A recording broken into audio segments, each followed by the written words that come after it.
et moi-même, Isabelle Thillard, nous sommes les co-présidents de l'association START. Vous êtes en contre-jour. Et nous vous souhaitons la bienvenue à tous et à toutes et à tous.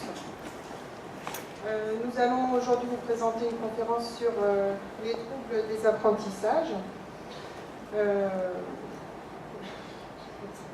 Excusez-moi. Donc en fait, START, c'est une petite association de différents professionnels qui ont différentes disciplines, mais qui sont tous concernés par les troubles des apprentissages. L'objectif de cette association, c'était de mieux connaître les collègues de notre secteur, de mieux connaître le rôle de chacun et chacune, et surtout d'éviter le morcellement des prises en charge. Donc on essaye d'organiser des conférences, on en a fait pour l'instant une par an, dans le but d'informer les parents en partageant des informations qui peuvent les intéresser. À propos d'organisation, vous avez vu qu'on a mis une petite tirelire à l'entrée pour ceux qui veulent nous soutenir dans cette démarche. Même si cette année, on a eu la chance d'être soutenu par la ville de Palaiseau. Et d'ailleurs, on tient à remercier tout particulièrement Monsieur Grégoire de Lastérie, le maire, Madame Isabelle Baron, qui est une de ses conseillères municipales très impliquée auprès des enfants, ainsi que Monsieur Alain Cortin, qui est le responsable de la salle qui nous accueille ce soir. Ce soir, on a choisi de parler des difficultés d'apprentissage, des difficultés scolaires et des troubles des apprentissages, parce qu'on a remarqué que c'est pas toujours facile pour les parents de faire la différence entre les deux. Et d'ailleurs, vous allez voir que nous, on ne fait pas non plus la différence du premier coup, qu'on est obligé de réfléchir, même le plus souvent à plusieurs. Et donc pour ça, les différentes professions vont vous présenter les principales plaintes pour lesquelles on vient nous consulter et ce qu'elles peuvent mettre en place pour aider l'enfant qui présente un trouble des apprentissages. Et donc vous entendrez une pédiatre, puis les neuropsychologues, l'orthophoniste et l'orthoptiste, suivi des psychomotriciens, des ergothérapeutes et enfin des psychologues. Nous vous souhaitons une bonne conférence et nous accueillons et nous passons le micro à notre pédiatre, le docteur Conti.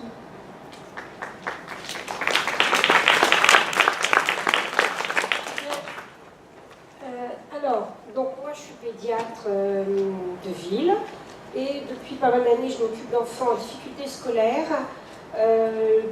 Depuis un an, je fais ces bilans maintenant au centre à l'hôpital de Corbeil-Essonnes, qui est un petit peu loin d'ici. Dans le service de pédiatrie, on a monté une unité pour faire des bilans d'enfants en difficulté scolaire un peu complexes. Alors, l'enfant, il a des capacités cognitives, c'est-à-dire au niveau cérébral des potentialités qui sont innées, qui sont dès la naissance et qui vont se développer et se perfectionner au cours des années. Ces fonctions cognitives, elles sont aussi bien au niveau du raisonnement, au niveau social, des capacités de langage, numérique, des capacités d'attention, de gestion, d'organisation de tout ce qu'il veut faire, de planification, des capacités de mémoire, des capacités neurovisuelles et des capacités de programmation motrice pour programmer ses gestes. Donc toutes ces capacités vont lui permettre, grâce à des apprentissages, de développer des habiletés. Donc, des habiletés de langage, elle va apprendre tout doucement à parler, de langage écrit, à savoir de lecture, de gestuel, dont par exemple le graphisme, mais par exemple dans les habiletés gestuelles, vous pouvez, si vous êtes en Chine, utiliser des baguettes, grâce à la programmation motrice qui est innée. Si vous l'entraînez avec l'utilisation des baguettes, vous aurez cette habileté. Les mathématiques et aussi des habiletés transversales, arriver à être de plus en plus concentré. Les fonctions exécutives, j'y reviendrai tout à l'heure, c'est tout ce qui concerne l'attention et différentes compétences mémoire, etc. Et également les compétences linguistiques, c'est-à-dire la pragmatique du langage, être capable de bien comprendre ce qu'on dit et de bien m'exprimer clairement en coordonnant des mots pour exprimer ma pensée. Alors pour un même symptôme, un enfant en difficulté scolaire ou même en échec scolaire, les causes sont multiples et vraiment beaucoup de choses peuvent intervenir. Bien sûr, le temps de sommeil, c'est essentiel. Le temps passé devant les écrans, un enfant qui passe 4 heures par jour devant les écrans, il ne peut pas développer ses habiletés. La fréquentation régulière de l'école, les difficultés sociales qui sont majeures dans les difficultés scolaires des enfants, la famille bien sûr et son investissement aussi bien dans ses apprentissages que son stress, etc. Le rôle de l'enseignant est bien sûr primordial. Si il ne s'entend pas bien avec son enseignant, il travaille souvent au feeling, donc des fois il va travailler pour lui faire plaisir. L'anxiété, les maladies bien sûr sont source de difficultés scolaires. Et nous avons aussi toute la partie des capacités intellectuelles réelles de l'enfant. Un enfant qui est en déficience intellectuelle va avoir plus de difficultés pour apprendre dans le circuit classique. De même, un enfant qui a un trouble envahissant du développement, des problèmes psychiatriques, un autisme, va avoir plus de difficultés scolaires. Pour l'instant, je n'ai donc pas parlé des troubles spécifiques des apprentissages. Et donc, au milieu de tout cet ensemble d'enfants, il y a un petit sous-groupe qui correspond aux enfants 10, c'est-à-dire qu'ils ont des troubles spécifiques des apprentissages. Donc on va essayer de les repérer au milieu de tout ça, et c'est ça le rôle du médecin et des enseignants aussi, pour ne pas envoyer les enfants n'importe où, et toujours dans des unités de troubles des apprentissages. Donc les facteurs intervenant dans les apprentissages, je viens de le dire, les fonctions cognitives, les modalités pédagogiques, selon les techniques, certaines pédagogies sont plus ou moins adaptées aux enfants. Les facteurs environnementaux sont majeurs. Et bien sûr, tout ce qui est émotionnel, affecte, interfère beaucoup avec les apprentissages. Donc l'apprentissage est à l'intersection de tout ça. Alors pour affirmer un 10, un trouble 10, il faut d'abord des critères d'inclusion, des critères positifs. Il faut que ces difficultés soient sévères, et voire même très grave, et puis qu'il y ait un décalage d'au moins 2 ans par rapport aux enfants de la même classe, et surtout que ces difficultés perdurent malgré une prise en charge bien adaptée, régulière, et donc on fait des tests qui sont normés, qui sont étalonnés, nos éducateurs vont beaucoup en parler, et donc l'intérêt de ça, c'est qu'on a des bilans qui peuvent être renouvelés 6 mois, 1 an plus tard, et voir les progrès de l'enfant par rapport à lui-même et par rapport au niveau de classe. Donc en gros, un 10, c'est un mécanisme d'acquisition déviant, il est spécifique, ça veut dire qu'il n'y a pas d'autres causes retrouvées, je vous ai parlé de toutes les autres causes. Et donc le critère d'exclusion, il ne faut pas qu'il y ait déficience intellectuelle, pas de déficit sensoriel, psychologique, psychiatrique, et que le contexte d'apprentissage soit favorable. Donc dans ce cas-là, on peut parler d'un trouble. Donc si on part de la plainte, il y a pas mal de plaintes. Donc c'était le but de ce soir, c'est de partir des plaintes, parce que pour les enseignants et pour les parents, c'est ça, c'est ce que vous constatez. Donc d'abord, la première plainte, c'est le langage oral. Donc le langage aussi bien au niveau compréhension, ce qu'on lui dit, que donc, réceptif, qu'expressif, ce qu'il peut dire.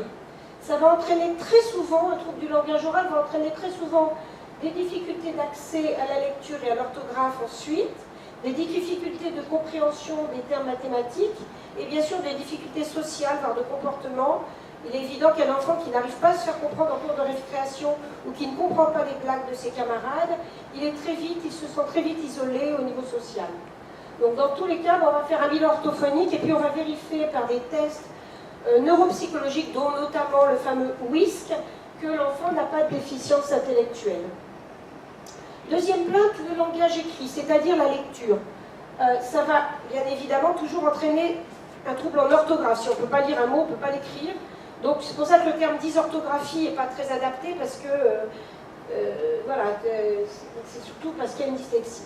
Donc il peut être en lien avec un trouble du langage oral, comme je l'ai dit juste à l'instant, un lien avec des conversions des graphèmes en phonèmes, notre orthophoniste va vous en reparler, Mais en gros, si vous avez deux lettres, les graphèmes, c'est-à-dire ce qui est écrit O et U, il faut que dans le son OU vienne à l'esprit. Or, certains enfants ont un problème de correspondance au niveau des sons et des graphèmes. Bien sûr, il faut qu'ils puissent repérer bien les lettres pour lire, et donc il peut avoir un problème visuo-spatial, on va en reparler avec l'orthoptiste. Des difficultés d'attention, de mémoire de travail, c'est-à-dire de concentration, et de la mémoire de travail, c'est garder en mémoire quelques minutes une information et travailler dessus. Par exemple, des chiffres, et puis il faut taper le numéro de téléphone. Et bien sûr, certains enfants bloquent sur la lecture uniquement par des problèmes psychologiques, des blocages essentiellement psychologiques. Donc là, on va faire surtout un bilan orthophonique, mais aussi, puisque je vous ai parlé de plein de causes, selon l'idée d'autres bilans. Troisième plainte, il écrit mal. Ça s'appelle une dysgraphie. Les causes sont multiples. Ça peut être un problème ophtalmo ou orthoptique. Ça peut être un problème psychomoteur, ergothérapique. Ça peut être effectivement un problème orthophonique ou un problème psychologique. Donc vous voyez que pareil, tous les enfants qui ont une dysgraphie, il ne faut pas les envoyer chez l'orthophoniste, forcément. Pas toujours ça. Quatrième plainte, les mathématiques. On appelle ça une dyscalculie. Il y a dans les mathématiques 3 versants. Le code verbal, qui est le fait de la comptine numérique, le dénombrement d'objets, le nom des nombres. 3, 18, 93, et pas le 93 comme disent les Belges. L'effet arithmétique, c'est-à-dire 3 plus 5, le calcul mental.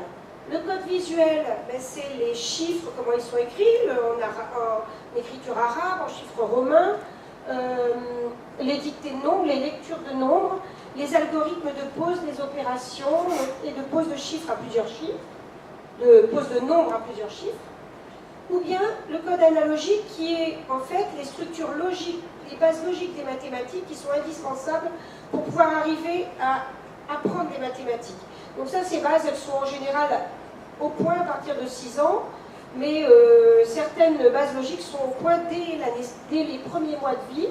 C'est les comparaisons, les estimations de quantité. Le bébé, il voit très vite s'il y a 2 bonbons ou 2 gâteaux ou s'il n'y en a qu'un. Les calculs approximatifs, l'échelle numérique, c'est par exemple savoir que 12, c'est plus près de 0 que de 50, et que 50, c'est entre 0 et 100. Dans ce cas-là, selon les difficultés de mathématiques, on va plus s'orienter vers un bilan plutôt de langage, ou bien plutôt un bilan d'ergothérapie ou quelque chose sur le visuel, ou bien un bilan logico-mathématique. Là, ce sont en général des orthophonistes, et éventuellement vérifier aussi qu'il a une bonne efficience intellectuelle avec des tests de WISC ou enfin des tests neuropsychologiques. 6e plainte, l'attention. Alors l'attention, il faut les conditions psychologiques, des bonnes conditions sociales, une vie quotidienne avec un bon sommeil, un bon environnement, le temps de passer devant les écrans, l'alimentation, les sucreries, les rythmes de vie. Bien sûr, l'anxiété, le stress, la confiance en soi vont rendre un enfant vite agité s'il a un problème, et la motivation. Et enfin, les conditions d'apprentissage, si les techniques de l'enseignant ne lui conviennent pas, la méthodologie, ça ne va pas, l'environnement, si la classe est très bruyante, certains enfants ont beaucoup de mal à se concentrer. Et enfin, si il peut y avoir un trouble spécifique de l'attention qui s'appelle le trouble déficitaire de l'attention, plus ou moins hyperactivité. Dans tous ces cas-là, on va faire un bilan psychologique éventuellement, si on a l'impression que c'est plus de l'émotionnel, ou bien un bilan plutôt vraiment neuropsychologique avec des tests d'attention, ou un bilan psychomoteur. 5e, dernière plainte, excusez-moi, donc c'est la 7e, difficulté, ou non, pardon, l'attention était 5, et bon, j'ai inversé les chiffres. Les difficultés sont globales. Alors là, ça touche tous les domaines de l'école. Dans ce cas-là, il faut en premier lieu vérifier que cet enfant n'a pas de déficience intellectuelle ou de troubles envahissants du développement. Et quand il y a un échec global, alors à ce moment-là, il faut s'interroger sur les compétences transversales, à savoir l'attention, les fonctions exécutives, je reviens tout de suite pour vous expliquer ce que c'est, la mémoire, le langage pragmatique, c'est-à-dire la compréhension de ce qu'on dit, et enfin, les compétences sociales, l'empathie, l'attention conjointe, est-ce qu'il est capable d'être attentif à ce que dit l'enseignante. Dans ce cas-là, on fait toujours un bilan neuropsychologique. Alors, pour vous expliquer sur pour vous expliquer, excusez-moi, je vais passer à la diapo suivante. Non, genre, j'ai pas, c'est pas grave, je reviens. Alors, je vous explique, j'ai dû sauter cette dia. Les fonctions exécutives, je vous disais, c'est l'attention, la capacité à focaliser son attention, c'est, nos neuropsychologues reviendront un peu dessus, c'est aussi les capacités à planifier son action, à inhiber la réponse automatique qui vient tout de suite aux réponses sans réfléchir, c'est peut-être pas, donc c'est le fait de bien garder une concentration, c'est la mémoire de travail, garder la concentration suffisante pour bien coordonner sa réponse. Alors, pour vous donner l'exemple d'une plainte, comme la dysgraphie, les causes sont multiples, c'est ce qu'on voulait vous faire comprendre. Bien sûr, il faut qu'il soit suffisamment attentif et qu'il ait un bon schéma corporel.